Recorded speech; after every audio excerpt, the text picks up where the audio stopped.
Hello, everybody, and welcome to yet another live stream of post-race discussion.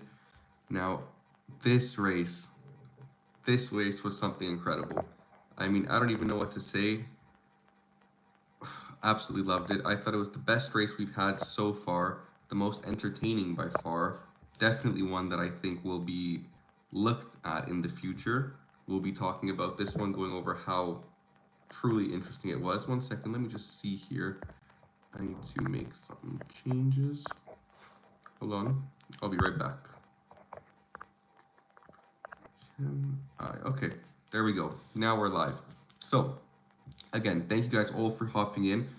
I want to hear what your thoughts on this race, for this was an absolutely insane race, a great race, a home race for me as well. Even though I'm not in Canada at the moment, I do consider Canada one of my main home Grand Prix, seeing as I myself am Canadian.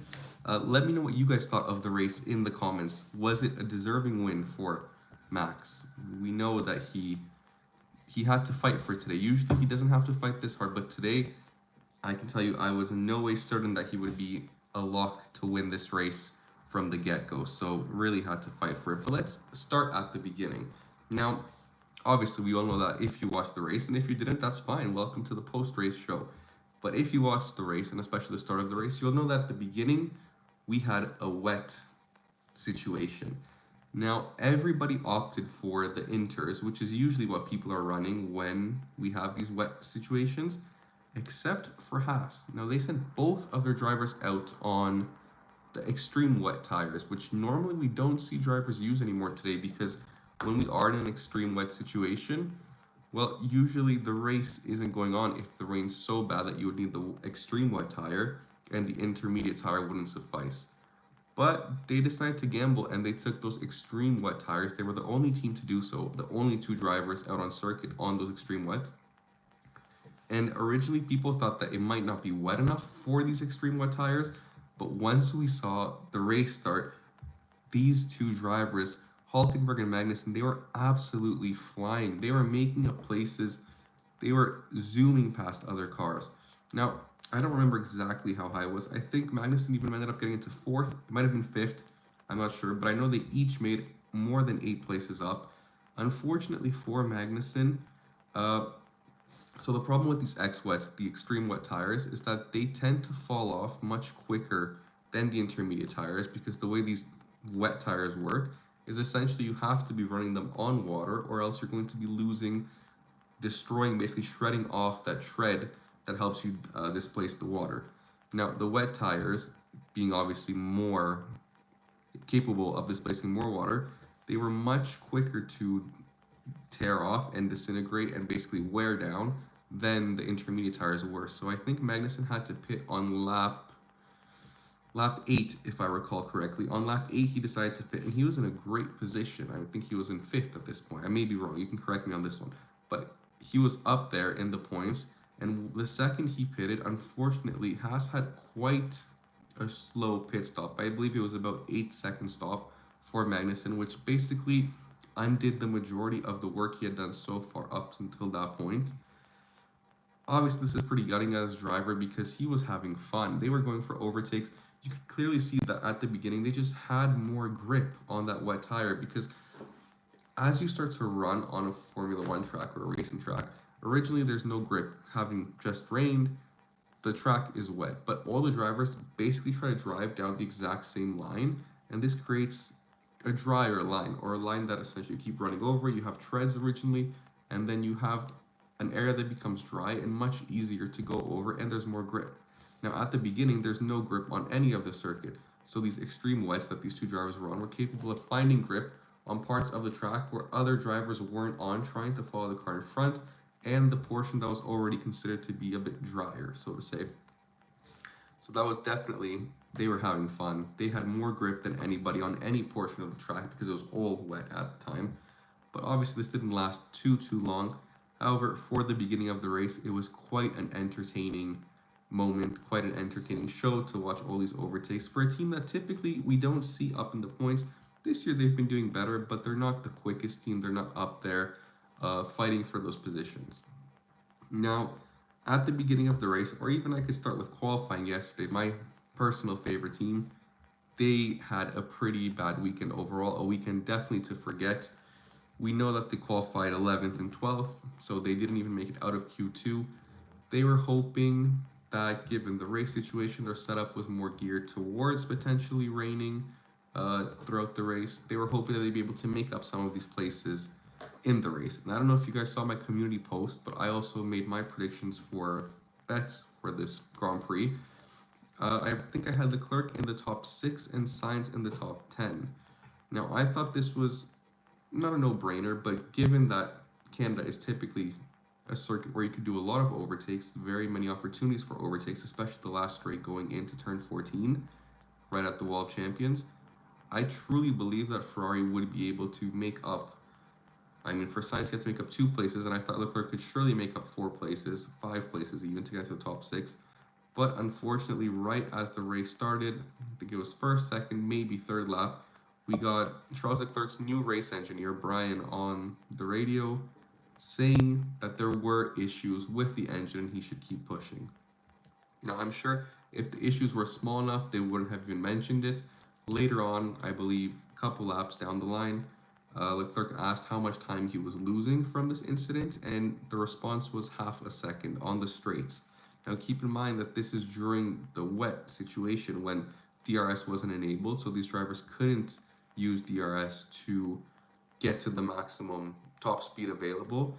And Leclerc wasn't closing in on the cars in front of him, who I think was Alonso Stroll at the time with the Aston Martin, who he was caught behind for quite a while, and his race just went downhill from there. But at the beginning of the race, this was one of the issues because the Ferraris, in theory, should have been very quick at a track like Canada. A lot of slow speed corners where they're traditionally quite quick, a lot of top speed straights as well, where they excel. So overall, this should have been a position to get some good points. I mean, they were pretty close to Red Bull coming into the weekend, and unfortunately, they weren't able to capitalize on this.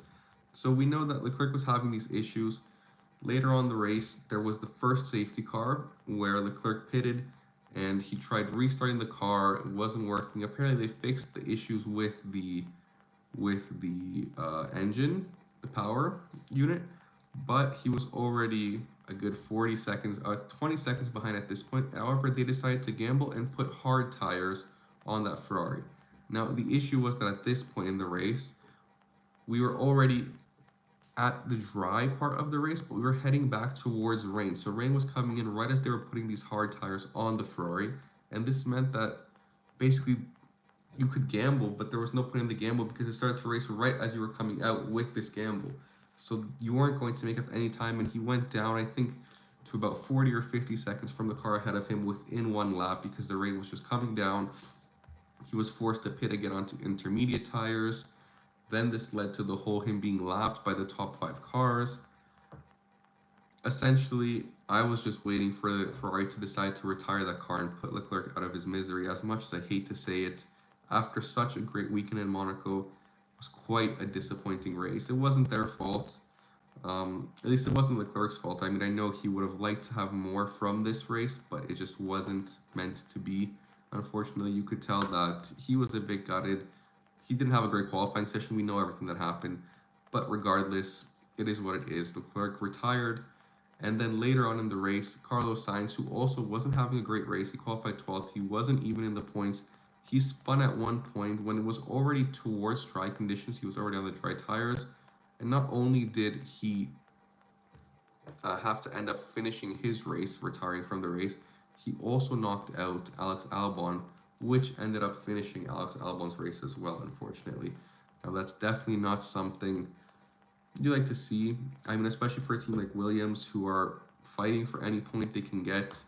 When they're at a race, when they have an opportunity to get some points, you definitely don't want to see them being taken away due to some basically silly error from another driver. So as much as I'm a Ferrari fan, I'm not going to deny that. I was hoping for some solid points today, but honestly, they didn't show a level where they would be deserving of more than today, if you know what I mean. I mean, hopefully they'll fix these issues for Barcelona. They'll come back and they'll be much more competitive, because if they want these chances at the Constructors' Championship to stay alive, they cannot afford situations like this today where the drivers just aren't on top of it and the car isn't where it needs to be.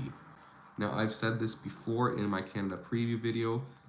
In race conditions, I don't think Leclerc is the strongest. I don't think it's necessarily his strong suit, but they definitely should have at least been in the points. And like I was betting on, I do think he could have easily made it into the top 6 with Sainz making it into the top 10 without a doubt. So quite a disappointing weekend for Ferrari. A lot of problems, something they're gonna break down. I'm sure they'll look into, and hopefully this won't repeat itself. Maybe we'll even see the engine change on Leclerc soon.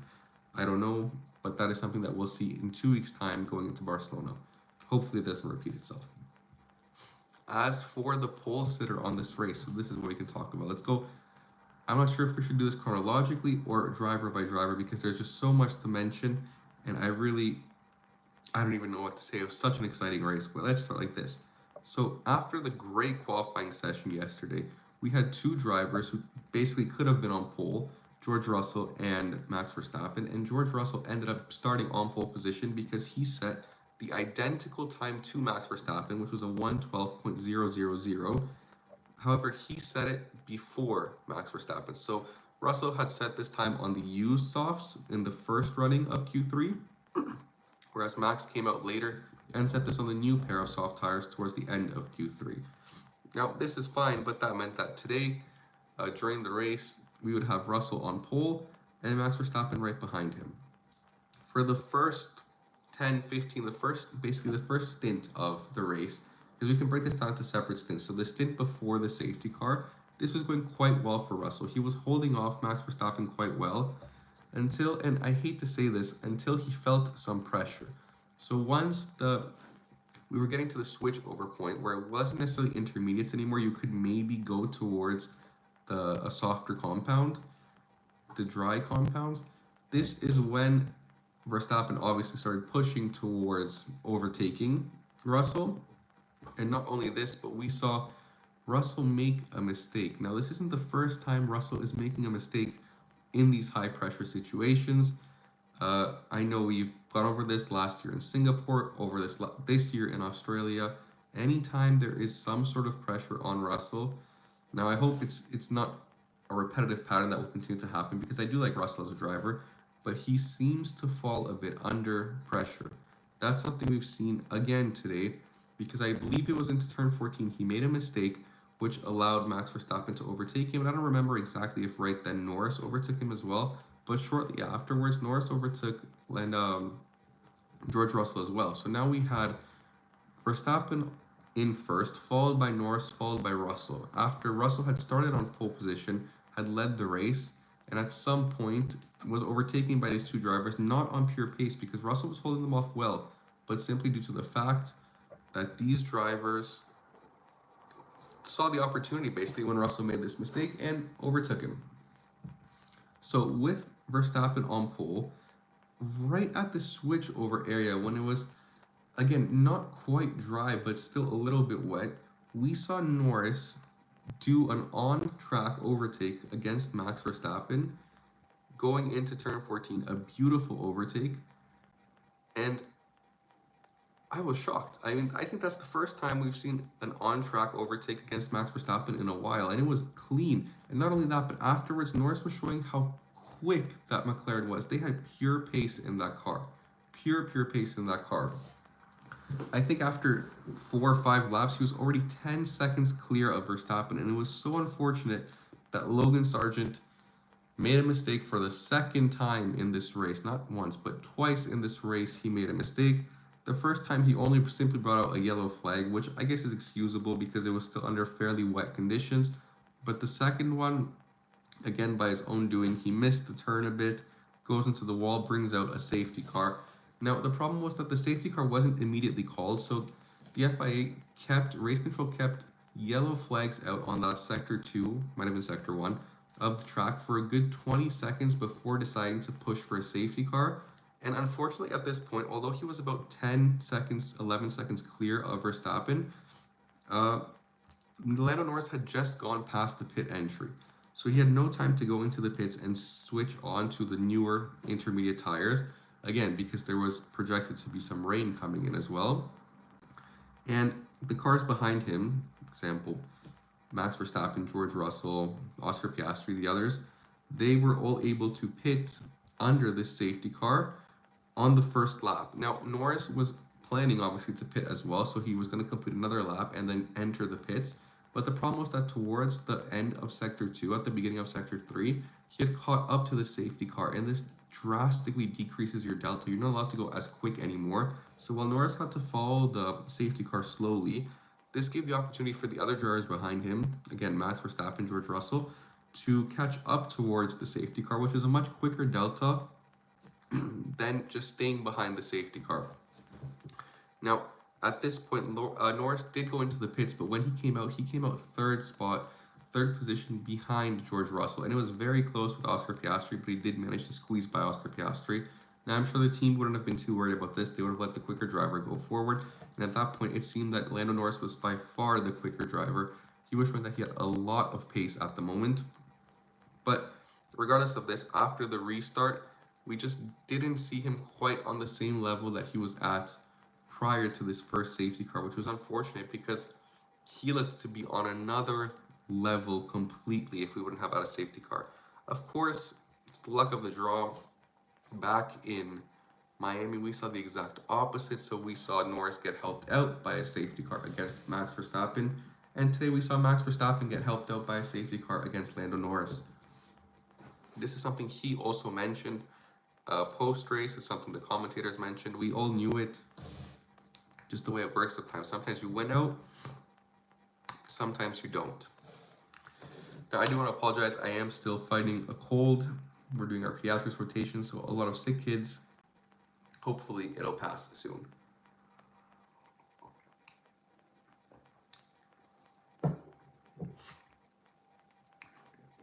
All right, what should we go into next? We can see some of the standings, see where some other drivers finished. Now, do you know how many drivers didn't end up finishing this race? We had Logan Sargent, who, like I said, crashed into the wall quite early on. He was the first driver to basically DNF from this race. Then we had Charles Leclerc's Ferrari, who could have DNF'd much earlier. They could have decided to retire the car. Sorry, they decided not to, but he was the second driver to not complete the race. Then later on, we had Sergio Perez do some, I don't know, basically a miscalculation and go into the wall. Now, he didn't destroy his car on track, so there wasn't a safety car for his incident. He was able to bring it back to the pit. However, his back wing was his rear wing was completely destroyed. It was mangled coming towards the pits. It was something that we hadn't seen quite often in Formula One. It was interesting to see that car coming back. You knew his race was done. On his way back, he was hobbling back to the pits. And then that very same lap, or maybe one lap later, we had, like I mentioned, the incident between Carlos Sainz and Alex Albon. And that was also crazy because it was basically the end of both of their races. Double DNF for Ferrari, double DNF for Williams, and only one driver not finishing for Red Bull while the other won the race, which is quite an interesting disparity between the two. Now, if you guys are watching, let me know what you thought. Who do you think had the best performance? I know there was a crazy overtake by Albon earlier on after switching onto the second set of intermediates after the first safety car. Yuki Tsunoda had a moment towards the end. Chad, what are you saying? Mercedes and McLaren are fighting for the win. At the end, they were fighting even each other. After the final safety car, I know we had Russell with quite an interesting choice to go for the fresh mediums. I don't know if it was necessarily the strongest decision to switch tires, seeing as they hadn't been using their current mediums for that long. Of course, he did have more pace afterwards than the cars in front of him, but that almost cost him greatly because, again, he made a mistake, which meant that Lewis Hamilton was able to overtake him. He was lucky that Lewis Hamilton was on older hards and that he had a couple laps to regain his composure and re-overtake Lewis Hamilton with the DRS into the long turn 14 straight. But before that, while he was trying to overtake Oscar Piastri, that's when we saw just how good Oscar Piastri is. And I cannot keep stressing this over and over and over. Oscar Piastri is so incredibly composed. So incredibly composed. That dive by George Russell going into turn 14 on Oscar Piastri, where he basically had almost no space, and Oscar Piastri held him off, which was actually what forced George Russell to go off, which allowed Lewis Hamilton to pass. It was still a move that could have used a bit more composure from Russell's end, because the very next lap, when Hamilton was going for the overtake on Piastri, at the exact same area, on old hard tires, keep in mind, not new mediums, he managed to pull it off without any issues, didn't have to go too deep. Of course, at this point, Piastri didn't have DRS from Norris ahead of him anymore. So Russell was able to complete this overtake on Piastri the following lap as well. It wasn't a big deal. But this was truly a great weekend for Mercedes compared to what we've been used to this year. Now, hopefully they have managed to fix some of the issues with their car. I know we've been talking about this for a while, but this weekend it truly seems that they had found some sort of pace. They were quick in qualifying, and they looked quick today. They genuinely looked quick. I mean, Hamilton almost stole a podium. Would have been good to see. Maybe he'll have another chance. I'm sure he'll be fighting hard for a podium at Silverstone. He would love to get one at home.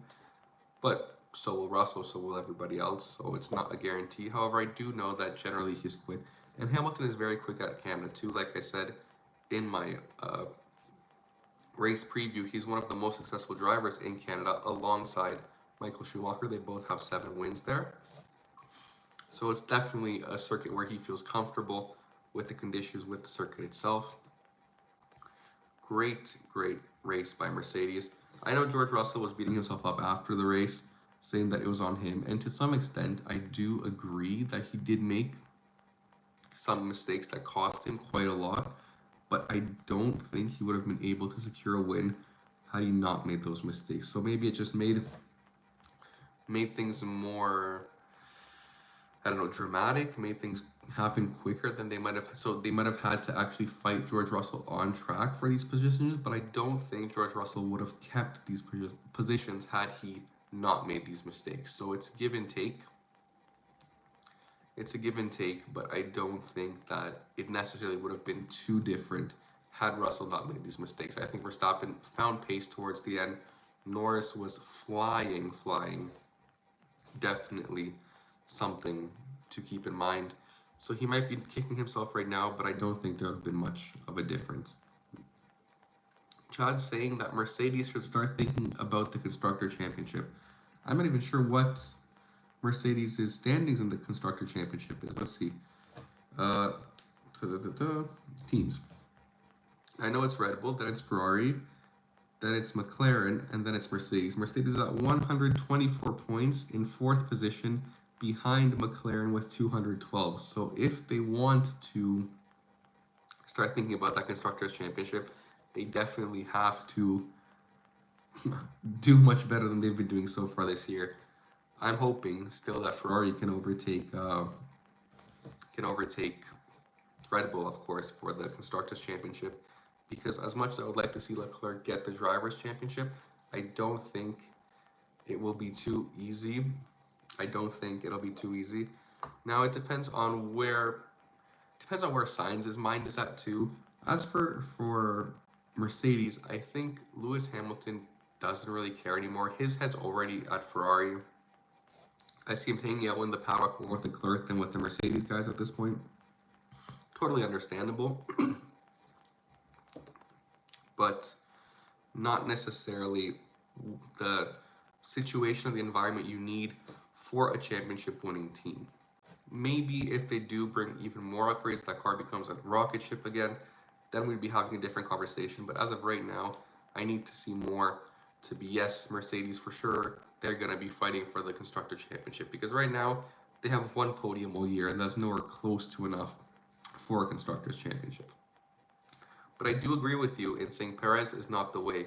Perez brings in money, and that's exactly what Helmut Marko said, that the reason they signed him is because he's selling more than Max Verstappen in South America. Fair, you know, at least they came out and said directly, this is why we have him, because he brings us money. They have a driver that's quick enough to bring all the championships in Max Verstappen. What they need is a second driver that either is a great team player or brings in a huge amount of money for the team. Perez is a decent team player, and he brings in a huge amount of money for the team, so they'll definitely look towards signing him, which we found out they just did. He got a 2-year deal, which is actually a 1+1, I think Warner said, which means that if he's not doing great after 1 year, they'll look towards a driver such as Yuki Tsunoda to maybe replace him. But Yuki didn't have too great of a race today after signing his contract for 2025, so I don't think that that's a conversation we're going to be having yet. Daniel Ricciardo's still hoping as well to get to Red Bull. I don't know how long he'll be hoping for that. This was a tough weekend on him for sure with the comments from Jacques. You know, it's tough when people are talking about you and they say that you don't deserve to be on the grid. But at the end of the day, there was some sort of truth behind it. I mean, every year we talk about how the car is not good enough for Daniel Ricciardo, but at some point, why isn't the conversation Daniel Ricciardo is not good enough for the car? You know, he had, I think, arguably his best race, or second best race, if we count the sprint race in Miami to date this year, and he finished 8th. He got a stupid penalty for a rolling start. He qualified, I think, was it in 5th? I don't remember. I think he qualified in 5th. Let's check, actually. I should. Yeah, he qualified in 5th, and he ended up in 8th, which isn't horrible for a team like the V-Carbs. But they definitely could have done better, and he stole a couple free places, I think, because Yuki made that mistake towards the end. I don't know what the two Alpines were doing. I think they got team orders. They told Ocon to let Gasly by. And then when Ocon asked if he could switch back, they said no. So you could tell that there's clear favoritism at this point in the team. Again, understandable after all the shit that Ocon's been pulling, after the fact that he won't be with the team next year. It makes sense that they're choosing to go towards Gasly, but at the same time, you don't want this to be necessarily what your team is known for, that you're favoritizing or favoriting one driver, because you want to create an environment where you allow them to fight each other. But again, with these two drivers, clearly we've seen that that isn't the case, and they're incapable of doing it nicely. So you need to have these rules in place. Just try to keep it fair. The Haas's, like I mentioned at the beginning, after a great start, weren't killing it. They didn't even get in the points, which I guess is basically what a good weekend for them is. Now, they were close, 11th and 12th, but keep in mind that both Ferraris were out and Perez was out. Those are 3 almost guaranteed top 3 positions that weren't taken by the top teams this weekend. So this was a great opportunity for the Haas teams, especially with that start that they had, and somehow they weren't able to capitalize on it. In terms of the Spanish track characteristics and the Montreal track, I personally am a huge fan of the Canadian Grand Prix myself, because, again, first of all, I am Canadian, and second of all, I think it's a great track for overtaking. Now, the Barcelona circuit as well, it also has some of the high-speed corners, which leads to heavy tire wear. I can tell you from experience on F1 23, I haven't tried 24 yet, the DEG is pretty high on that too. Usually we see several pit stops. I have flashbacks of a couple years ago when Leclerc had the failure while he was running first. I don't want to get to those memories yet. I want to give myself a week to decompress before I start thinking about all the bad things that can happen at the next race. High-speed corners, a bit different from Canada, where we have some low-speed corners and long straights. There's a lot less long straights in Barcelona, although there are some.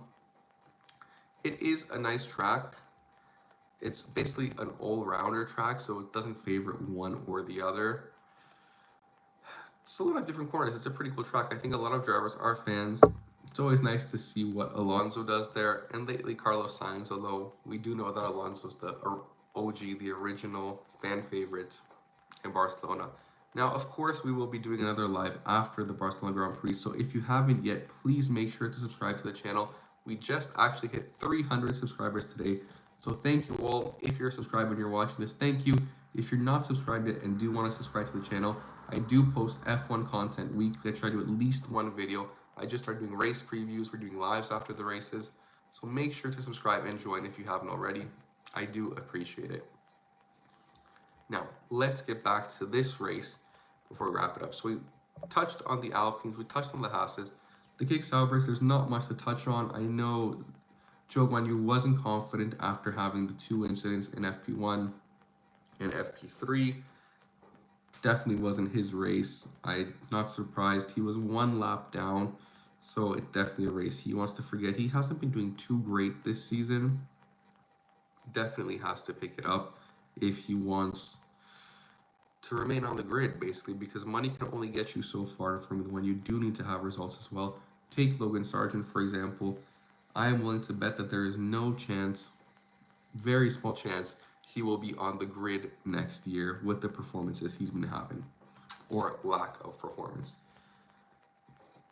Speaking of which, there was an article that came out that said that Ollie Berman was confirmed to be a Haas driver for next year. Now, this was from Daily Mail or whoever it was from, so take it with a grain of salt. But this is something that we had been basically expecting for quite a while now, knowing that the Haas is a Ferrari sort of team. They have a Ferrari engine, so this would make sense to let him just basically grow up there with the team.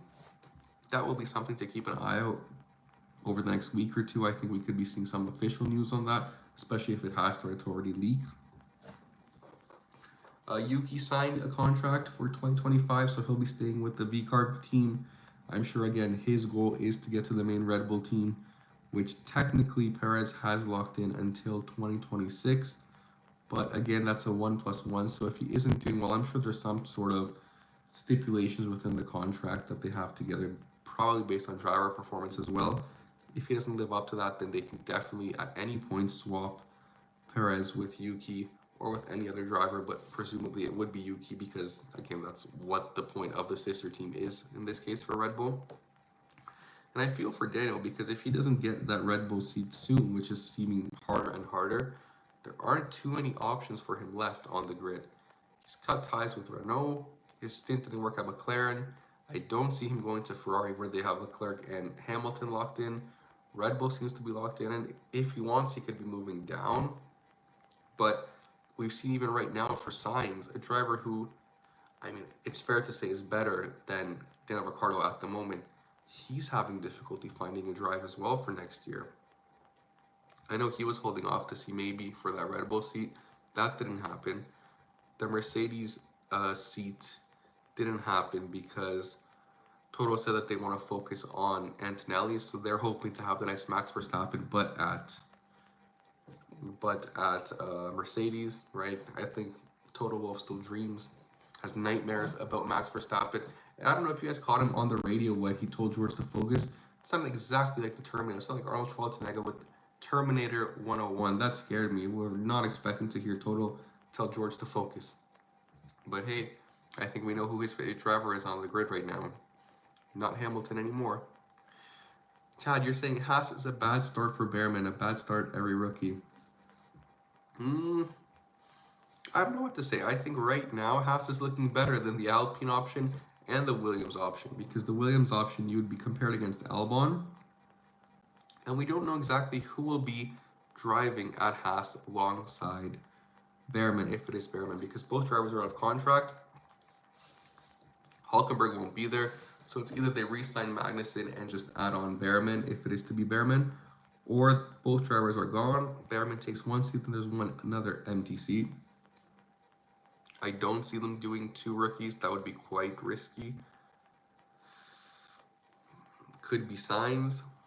I don't know if that's something he would like. I think he'd be quicker to go to Williams for 1 year, maybe. The culture within the team is definitely better, I would think. As a rookie, honestly, I think you're happy with any opportunity you get, really, because Again, the idea is that he would hopefully make it to Ferrari one day in theory. Now, it would make sense to be driving for a Ferrari engine car.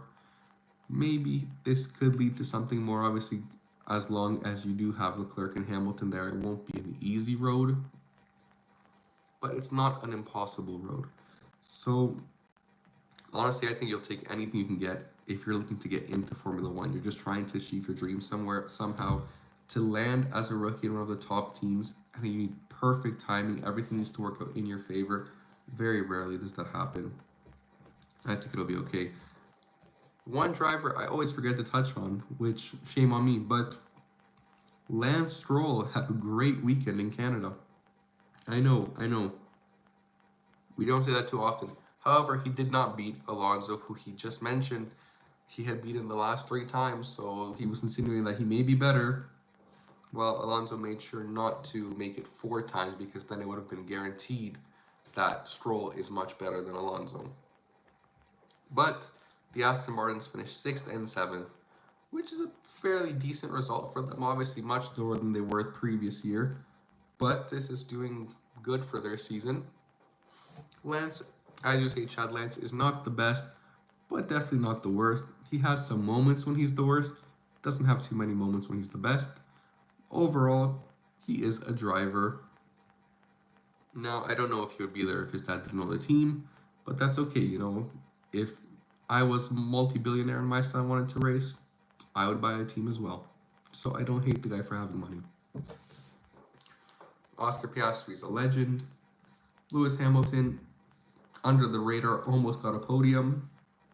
Came out of nowhere, but great race for him.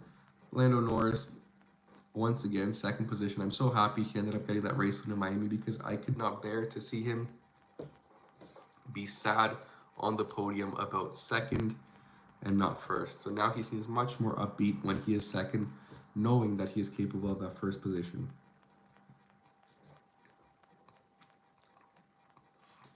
Max Verstappen, not much to add.